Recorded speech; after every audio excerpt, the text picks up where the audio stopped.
Hello friends, നമ്മളിന്ന് discuss ചെയ്യാൻ പോകുന്നത് വോമിറ്റിംഗ് ഇൻ പ്രഗ്നൻസിയാണ്. വോമിറ്റിംഗ് എന്ന് പറയുന്നത് പ്രഗ്നൻസിയിൽ ഏറ്റവും കോമൺ ആയിട്ടുള്ള ഒരു കണ്ടീഷനാണ്. പക്ഷേ സാധാരണ രീതിക്ക് വോമിറ്റിംഗ് ചെയ്യുന്നത് നമുക്ക് കൺസിഡർ ചെയ്യാൻ പറ്റുമോ? ഇല്ല. അതുകൊണ്ട് തന്നെ നമ്മൾ അതിനൊരു പേരിട്ടിട്ടുണ്ട്. എന്താ അത്? ഹൈപ്പറെമെസിസ് ഗ്രാവിഡേറം എന്ന് പറയുന്നത്. സോ ഹൈപ്പറെമെസിസ് ഗ്രാവിഡേറം എന്ന് പറഞ്ഞാൽ എന്താണ്? നോർമൽ വോമിറ്റിങ്ങിന് നമ്മൾ അങ്ങനെ പറയുമോ? ഇല്ല.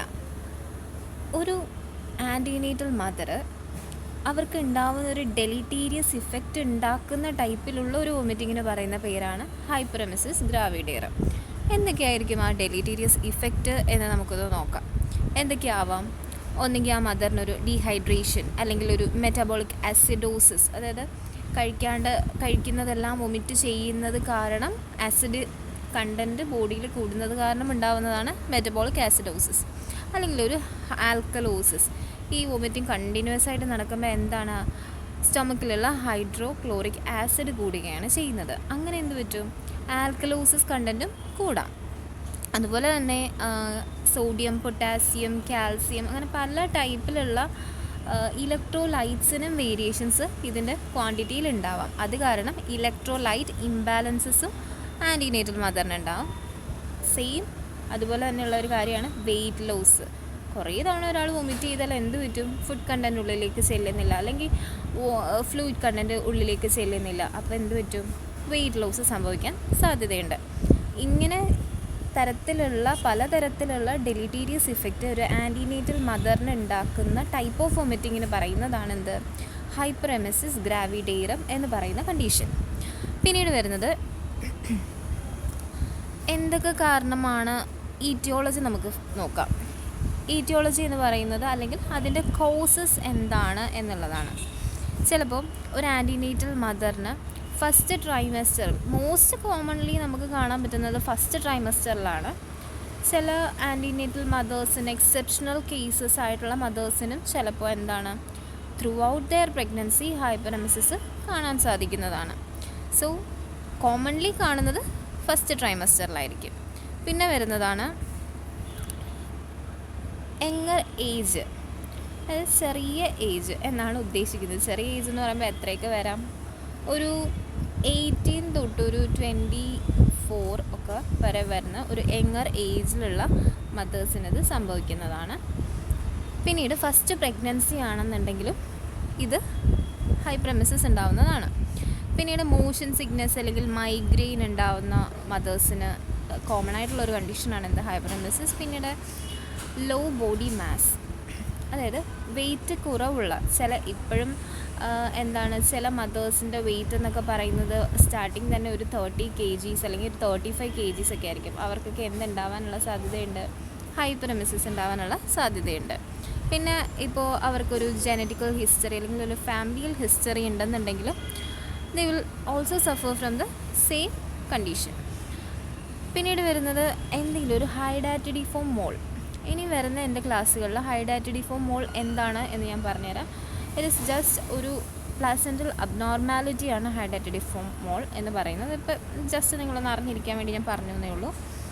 പിന്നെ നോക്കേണ്ടത് അൺപ്ലാൻഡ് ആയിട്ടുള്ള പ്രഗ്നൻസി, അതായത് ഒരു ആൻറ്റിനേറ്റൽ മദർ അല്ലെങ്കിൽ ഒരു മദർ അൺപ്ലാൻഡ് ആയിട്ടുള്ള ഒരു പ്രഗ്നൻസി ടൈമിലും എന്തുണ്ടാവാം? ഹൈപ്പറെമെസിസ് ഗ്രാവിഡേറം ഉണ്ടാവാം. പിന്നെ നമുക്ക് നോക്കേണ്ടത് എന്തൊക്കെയാണ് ഇതിനകത്ത് മെയിൻലി വരുന്ന കുറച്ച് തിയറീസ്. തിയറീസ് എന്ന് വെച്ചാൽ എന്താണ്? നമുക്ക് അത്ര വലിയ ബാധിച്ച കാര്യങ്ങളൊന്നുമല്ല നമ്മൾ ഡിസ്കസ് ചെയ്യുന്നത്. കോമൺ ആയിട്ട് ജസ്റ്റ് ഒരു എക്സാമിന് എങ്ങനെ ഓർത്തിരിക്കാം, ആ കുറച്ച് കാര്യങ്ങൾ മാത്രമേ ഞാൻ പറഞ്ഞിരുന്നുള്ളൂ. അപ്പോൾ തിയറീസ് എന്ന് പറയുമ്പോൾ ഇതിനകത്ത് വരുന്ന മെയിൻലി 4 തിയറീസ് നമുക്ക് പഠിക്കാനുള്ളൂ. Hormonal, psychogenic and dietetic and allergic. ഇതിൽ നോക്കേണ്ട ഫസ്റ്റ് വൺ എന്താണ്? ഹോർമോണൽ ആയിട്ടുള്ള തിയറീസ് എന്തൊക്കെയാണെന്നുള്ളത്. മെയിൻലി കുറച്ച് ഹോർമോൺസ്, അതിൻ്റെ പേര് പഠിച്ചു വെച്ച് അതിലുണ്ടാവുന്ന ഇൻക്രീസ് ആയിട്ടുള്ള കാര്യങ്ങൾ കാരണമാണ് ഹൈപ്പറെമെസിസ് ഉണ്ടാവുന്നതെന്ന് എഴുതിയാൽ പോലും നിങ്ങൾക്ക് മാർക്ക് കിട്ടും. സോ എന്തൊക്കെയാണെന്ന് നോക്കുക. പ്രഗ്നൻസി ടൈമിൽ ഉണ്ടാവുന്ന ഒരു ഹോർമോണാണ് കൊറിയോണിക് ഗോനാഡോട്രോഫിൻ ഹോർമോൺ എന്ന് പറയുന്നത്. അതിൻ്റെ ഒരു ഇൻക്രീസ് കാരണം ഹൈപ്പറെമെസിസ് ഉണ്ടാവാം. അതുപോലെ തന്നെ oestrogen, progesterone, thyroxine, prolactin, leptin, adrenocortical hormones. ഇത്രയും ഹോർമോൺസിൻ്റെ വേരിയേഷൻസ് കാരണമാണ് എന്തുണ്ടാവുന്നത്, ഹൈപ്പറെമസിസ് ഉണ്ടാവുന്നത്. പിന്നെ വരുന്നതാണ് സൈക്കോജെനിക് ആയിട്ടുള്ള തിയറി. സൈക്കോജെനിക് എന്ന പേര് കേൾക്കുമ്പോൾ തന്നെ നമുക്ക് എന്താണ് മനസ്സിലേക്ക് വരിക, സൈക്കോളജിക്കലി എന്തോ ഒരു തിയറി കാരണമാണ് ഈ ഒരു കണ്ടീഷൻ വരുന്നത് എന്നുള്ളത്. അപ്പോൾ എന്തായിരിക്കും മദറിൻ്റെ സൈക്കോളജിക്കലി ഉണ്ടാകുന്ന വേരിയേഷൻസ്? ഇപ്പം മദർ ഏതെങ്കിലും ഒരു സറൗണ്ടിങ്ങിൽ നിന്ന്, ചിലപ്പം ഹസ്ബൻഡിൻ്റെ വീട്ടിൽ നിന്ന് മദറിൻ്റെ വീട്ടിലേക്ക് മാറും, അങ്ങനെ എന്തെങ്കിലും ഒരു സറൗണ്ടിങ്സ്, അല്ലെങ്കിൽ ഒരു ലേഡി ആൻറ്റിനേറ്റൽ മദർ ആവുന്ന ഒരു സറൗണ്ടിങ്ങിന് വേണമെങ്കിൽ നമുക്കതിനെ കൺസിഡർ ചെയ്യാം. അപ്പം ഈ ഒരു രണ്ട് കാര്യങ്ങളിൽ എന്ത് പറ്റും, മദർ ഒരു ഷിഫ്റ്റ് ഉണ്ടാവുകയാണ് അല്ലേ. ഒരു വിമൻ അല്ലെങ്കിൽ ഒരു ഗേൾ എന്നുള്ള, ഒരു ലേഡി എന്നുള്ള ഒരു പോയിന്റിൽ നിന്നും, അല്ലെങ്കിൽ ഒരു ടീനേജിൽ നിന്നും ഒരു ആൻറ്റിനേറ്റൽ മദർ എന്ന് പറയുന്ന ഒരു കൺവേർഷനിലേക്ക് ഒരു ലേഡി മാറുകയാണ് ചെയ്യുന്നത്. അപ്പോൾ എന്ത് നോർമലി ഉണ്ടാവാനുള്ള സാധ്യതയുണ്ട്? ആ ഒരു സൈക്കോളജിക്കലായിട്ടുള്ള ഒരു ആസ്പെക്റ്റ് അവിടെ മുൻനിർത്തി നമുക്ക് വേണമെങ്കിൽ പറയാം സൈക്കോജെനിക് തിയറി മൂലമാണ് ചിലപ്പോൾ ഹൈപ്പറെമസിസ് ഉണ്ടാവുന്നത് എന്നും പറയാം. പിന്നീട് നമ്മൾ പറയുന്ന ഒരു ഫാക്ടറാണ് എന്ത്, ഡയബറ്റിക് ഡെഫിഷ്യൻസി എന്ന് പറയുന്നത്. കണ്ടിന്യൂസ്ലി ഒരാൾ വൊമിറ്റ് ചെയ്തുകൊണ്ടിരുന്നാൽ എന്താണ്, നമ്മുടെ ബോഡിയിലുള്ള കാർബോഹൈഡ്രേറ്റ്, അതുപോലെ തന്നെ എന്താണ് വിറ്റാമിൻസ്, പ്രോട്ടീൻസ്, മിനറൽസ് എല്ലാം തന്നെ കുറയും. മെയിൻലി ഒരു ഹൈപ്പറെമസിസ് ആകുമ്പോഴത്തേക്കിന് ലോ കാർബോഹൈഡ്രേറ്റ് റിസർവ് ആണ് ഒരാളുടെ ബോഡിയിൽ ഉണ്ടാവുക. അതുപോലെ തന്നെ ഇത് കാരണം ഉണ്ടാവുന്നതാണ് വിറ്റാമിൻ B6, B1, പ്രോട്ടീൻസ് ഇവയുടെ കുറവുകളും. അങ്ങനെ വേണമെങ്കിൽ ഒരു ഹൈപ്പറെമസിസ് കണ്ടീഷനിലേക്ക് മദർ പോവാവുന്നതാണ്. പിന്നീട് വരുന്നത് ഒരു ഇമ്മ്യൂണോളജിക്കൽ ബേസിസിലുള്ള അല്ലെങ്കിൽ ഒരു അലർജിക് കണ്ടീഷൻ ആണെന്നുണ്ടെങ്കിൽ അങ്ങനെയും ഒരു തിയറി പറയുന്നുണ്ട്. പിന്നീട് ഡിക്രീസ്ഡ് ആയിട്ടുള്ള ഗ്യാസ്ട്രിക് മൊബിലിറ്റി കാരണം ചിലർക്ക് നോസിയ അല്ലെങ്കിൽ വോമിറ്റിംഗ് ഉണ്ടാവാനുള്ള ടെൻഡൻസി കൂടുതലാണെന്നും നമുക്ക് തിയറി നോക്കിക്കഴിഞ്ഞാൽ മനസ്സിലാവും. ഓൾ ടോട്ടൽ പറയുകയാണെന്നുണ്ടെങ്കിൽ ഒരു വോമിറ്റിംഗ് ഉണ്ടാവുന്ന സമയത്ത് ഒരു ആൻറ്റിനേറ്റൽ മദറിൻ്റെ ബോഡിയിൽ കാർബോഹൈഡ്രേറ്റ്, വിറ്റമിൻസ്, മിനറൽസ്, പ്രോട്ടീൻസ് എല്ലാം കുറയുന്നു. അങ്ങനെ മദറിന് രണ്ട് കണ്ടീഷൻസ് ഉണ്ടാവാം, ഒന്നെങ്കിൽ ആൽക്കലോസിസ് അല്ലാന്നുണ്ടെങ്കിൽ ആസിഡോസിസ്. അങ്ങനെ വീണ്ടും എന്ത് ചെയ്യും, ഇലക്ട്രോലൈറ്റ് ഇംബാലൻസ് ഉണ്ടാവുന്നത് കാരണം വീണ്ടും എന്താണ്, വോമിറ്റിംഗ് ടെൻഡൻസി കണ്ടിന്യൂസ്ലി ഇങ്ങനെ ഒരു സൈക്കിൾ പോലെ തന്നെ പൊയ്ക്കൊണ്ടേയിരിക്കുന്നു. നമ്മളിപ്പോൾ എന്തൊക്കെയാണ് നോക്കിയത്, ഹൈപ്പറെമസിസിൻ്റെ ഡെഫിനിഷൻ എന്താണെന്ന് നോക്കി, അതുപോലെ തന്നെ ഇറ്റിയോളജി, പിന്നെ തിയറീസ്. ഇനി അടുത്ത അതിൻ്റെ സൈൻസ് ആൻഡ് സിംറ്റംസ് എന്താണെന്ന് നമ്മൾ നോക്കിക്കൊണ്ടിരിക്കുന്നത്. ഇതിൽ വരുന്നത് സൈൻസ് ആൻഡ് സിംറ്റംസ് എന്ന് പറയുമ്പോൾ മെയിൻലി വരുന്നത് സൈൻസ് എന്ന് പറയുന്നത് അല്ലെങ്കിൽ സിംറ്റംസ് എന്ന് പറയുന്നത് റെച്ചിങ് എന്ന് വെച്ച് കഴിഞ്ഞാൽ മലയാളത്തിൽ മനം മറിയുക അല്ലെങ്കിൽ ഓക്കാനിക്കുക എന്നൊക്കെ വേണമെങ്കിൽ പറയാം. പിന്നീട് നമ്മൾ കണ്ടിന്യൂസ് ആയിട്ട് വൊമിറ്റ് ചെയ്തുകൊണ്ടിരുന്നാൽ എന്ത് പറ്റും, ഡീഹൈഡ്രേറ്റഡ് ആവും. അപ്പോൾ നമുക്ക് ആൻറ്റിനേറ്റൽ മദേഴ്സിന് കാണുന്ന ഒരു കണ്ടീഷനാണ് ഒളിഗ്യൂറിയ എന്ന് പറയുന്നത്. അതുപോലെ തന്നെ കുറേ നേരം വൊമിറ്റ് ചെയ്തുകൊണ്ടിരുന്ന നല്ല സ്റ്റൊമക്ക് പെയിൻ, അതും എപ്പിഗ്യാസ്ട്രിക് പെയിൻ ആയിരിക്കും ഉണ്ടാവുക. പിന്നീട് വരുന്നതാണ് ഫുഡ് കണ്ടൻറ്റ് ബോഡിയിലേക്ക് ചെല്ലുന്നില്ല, സ്വാഭാവികമായിട്ടും എന്തുണ്ടാവും, കോൺസ്റ്റിപ്പേഷൻ ഉണ്ടാവും. പിന്നെ അതുപോലെ തന്നെ സൈൻസ് എന്ന് പറയുന്നത് ഡ്രൈ കോട്ടഡ് ടങ് ആയിരിക്കും, കാരണം ഡീഹൈഡ്രേറ്റഡ് ആണ് ബോഡി. അപ്പോൾ നാക്ക് വരളും, സോ ഡ്രൈ ആയിട്ടുള്ള കോട്ടഡ് ടങ് ആയിരിക്കും ഉണ്ടാവുക. സങ്കൺ ഐസ് ഉണ്ടാവാൻ സാധ്യതയുണ്ട്. Acetone smell in the breath, urine acetone content കൂടും. ഒളിഗ്യൂറിക്കാണ് ഓൾറെഡി, അപ്പോൾ എന്താണ്, യൂറിൻ അസറ്റോൺ കണ്ടൻറ്റ് കൂടിക്കൊണ്ടേയിരിക്കും. പിന്നെ ടക്കിക്കാർഡിയ, ഹൈപ്പർ ടെൻഷൻ, അങ്ങനെ കുറേ സവർ പോലത്തെ കുറേ സിംറ്റംസ് ആൻഡ് സൈൻസും ഉണ്ടാവാനുള്ള സാധ്യതയുണ്ട്. നമുക്കിത് എങ്ങനെ ഐഡൻറ്റിഫൈ ചെയ്യാം അല്ലെങ്കിൽ ഡയഗ്നോസ് ചെയ്യാം എന്നുള്ളതാണ് നെക്സ്റ്റ് വരുന്നത്. ഇതിൽ യൂറിനാലിസിസ് ആണ് മെയിൻലി നമ്മൾ ചെക്ക് ചെയ്യുക.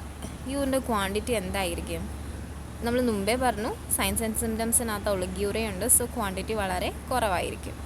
അതുപോലെ തന്നെ യൂറിൻ്റെ കളർ എന്ന് പറയുന്നത് ഡാർക്ക് കളറായിരിക്കാം, സ്പെസിഫിക് ഗ്രാവിറ്റി കൂടുതലായിരിക്കാം.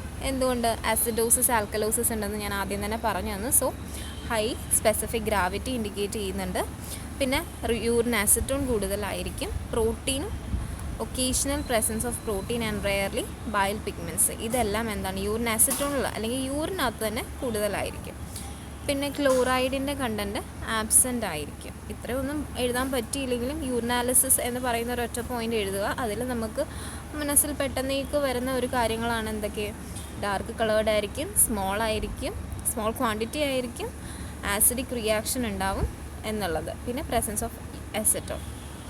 പിന്നീട് വരുന്ന ഒരു ഡയഗ്നോസ്റ്റിക് ഫാക്ടറാണ് എന്ത്, ബയോകെമിക്കൽ ആൻഡ് സർക്കുലേറ്ററി ചേഞ്ചസ് എന്ന് പറയുന്നത്.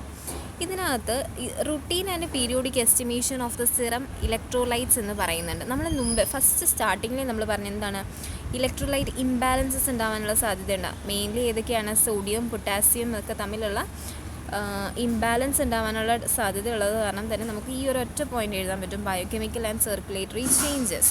പിന്നെ എഴുതാൻ പറ്റിയ ഒരു പോയിൻ്റാണ് serum TSH T3 and free T4. അതായത് may or may not be എന്നാണ് ഞാൻ പറയുള്ളൂ. കാരണം ഈ ഒരു പേഷ്യൻ്റ് തൈറോയിഡ് ഡിസ്ഫങ്ഷൻ ഉണ്ടാവാനുള്ള സാധ്യതയുമുണ്ട്, സാധ്യത ഇല്ലാതാനും. എന്ന് വെച്ചാൽ ഇലക്ട്രോലൈറ്റ് ഇംബാലൻസ് ഉള്ളത് കൊണ്ട് അതിനൊരു ചാൻസ് ഉണ്ടെന്ന് നമുക്ക് വേണമെങ്കിൽ അനുമാനിക്കാം. നെക്സ്റ്റ് വരുന്നതാണ് എന്ത്, ഒഫ്താൽമോസ്കോപ്പിക് എക്സാമിനേഷൻ എന്ന് പറയുന്നത്. ഒഫ്താൽമോസ്കോപ്പിക് എക്സാമിനേഷനോ ഹൈപ്പറമെസിസും ഒഫ്താൽമോ തമ്മിൽ എന്താണ് ബന്ധം എന്നായിരിക്കും ആലോചിക്കുക. ഒന്നുമില്ല, നമുക്ക് സിമ്പിളായിട്ട് ആലോചിച്ചാൽ കിട്ടാവുന്നതേ ഉള്ളൂ. ഒരാൾ കണ്ടിന്യൂസ് ആയിട്ട് വൊമിറ്റ് ചെയ്തുകൊണ്ടിരിക്കുകയാണ്. സോ നാച്ചുറലി എന്താണ്, അവർ ഈ ഒരു ഹെഡ് പോർഷനിലേക്ക് പ്രഷർ വളരെയധികം കൂടുതലായിരിക്കും.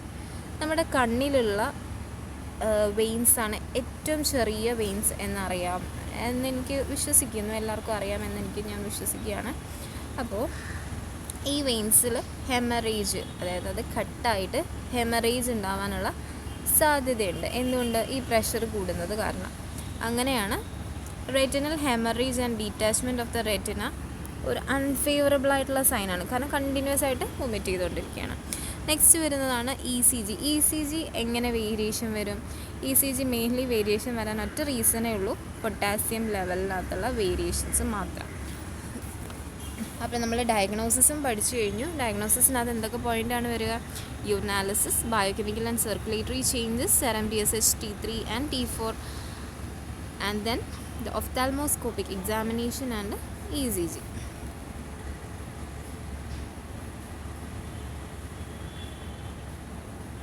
ഇപ്പോൾ നമ്മൾ കാണാൻ പോകുന്നത് effects on mother and effects on foetus. Hyperemesis കാരണം അമ്മയ്ക്കും കുഞ്ഞിനും എന്തൊക്കെ പ്രോബ്ലംസ് ഉണ്ടാവാം എന്നുള്ളതാണ്.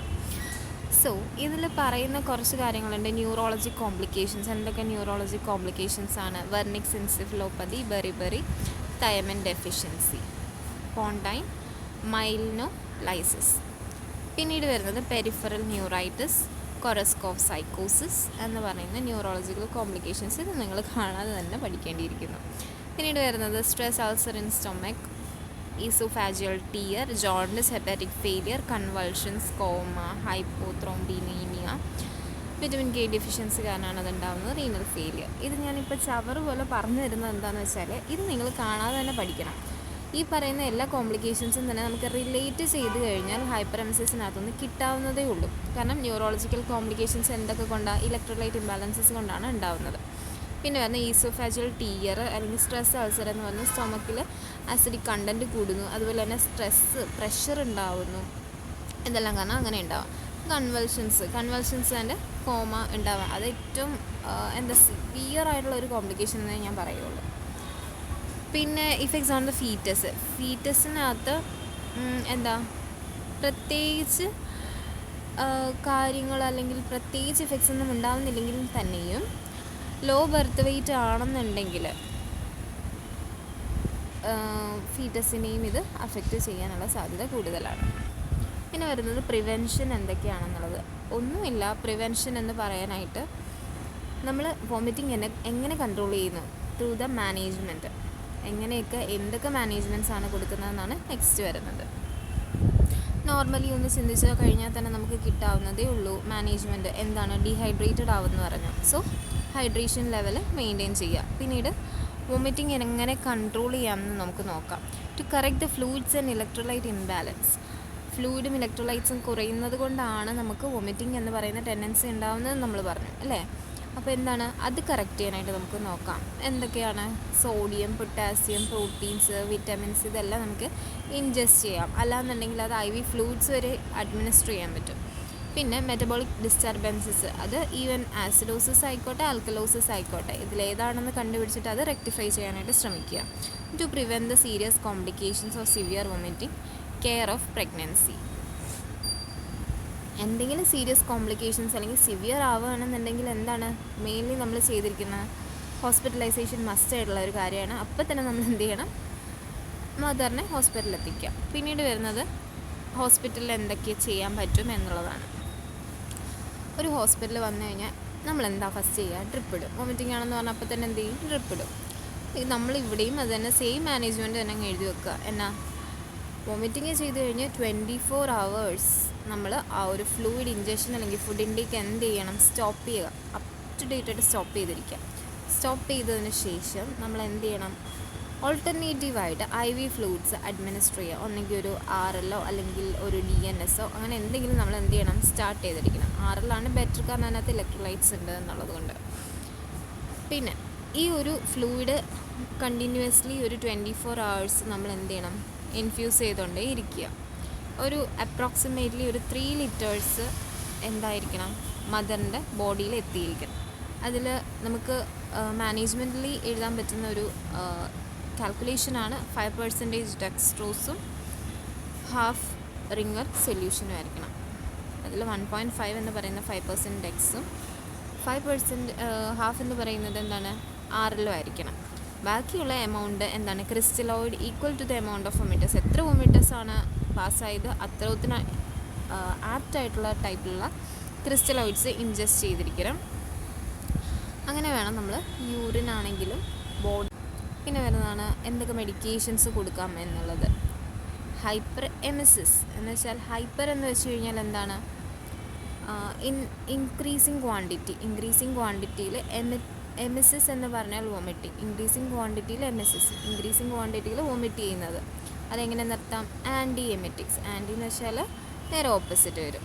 ഓപ്പോസിറ്റ് ആയിട്ടുള്ള ആൻറ്റി എമിറ്റിക് ഡ്രഗ്സ് കൊണ്ട് നമുക്കത് സ്റ്റോപ്പ് ചെയ്യാം. എന്തൊക്കെയാണ് എമിറ്റിക് ഡ്രഗ്സ് എന്ന് പറയുന്നത്, പ്രൊമെത്താസിൻ, പ്രോക്ലോർ.